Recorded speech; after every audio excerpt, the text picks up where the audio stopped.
இப்போதைக்கு Asia market எல்லாமே பாசிட்டிவா தான் இருக்கு. ஏற்கனவே சொல்லியிருந்தோம் கால் செல் ஃபுல்லா பையிங் வச்சிருக்காங்க.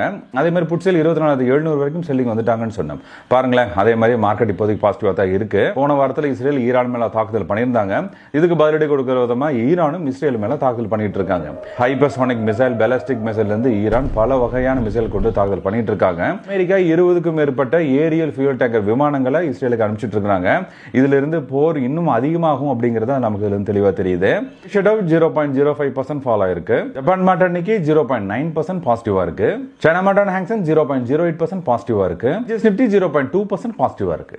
ஜிஎஸ் நிஃப்டி பாயிண்ட் மட்டும் கேப் அப் பாசிட்டிவேஷனா தெரியுது. நம்ம ஏற்கனவே சொல்லிருந்தோம் 24,700 அப்படிங்கிறது ஒரு ஸ்ட்ராங் சப்போர்ட்டா மெயின்டைன் பண்ணிருக்காங்க. இவ்வளவு சப்போர்ட் எடுத்துட்டு மார்க்கெட் மேல மூவ்மெண்ட் ஆக சான்ஸ் அதிகமா இருக்கு. இன் கேஸ் இந்த லெவல் பிரேக் அவுட் ஆகிற பட்சத்தில் மார்க்கெட் அக்ரெசிவ் ஃபால் ஆகிறதுக்கும் வாய்ப்பு நிறைய இருக்கு. இந்த ட்ரெண்ட் இருக்க சிச்சுவேஷன் மட்டும் தான் மார்க்கெட் ஓபன் ட்ரெண்ட் கம்ப்ளீட்டா சேஞ்ச் ஆக வாய்ப்பு இருக்கலாம். Options traders MS full conversion entry பண்ணுங்க.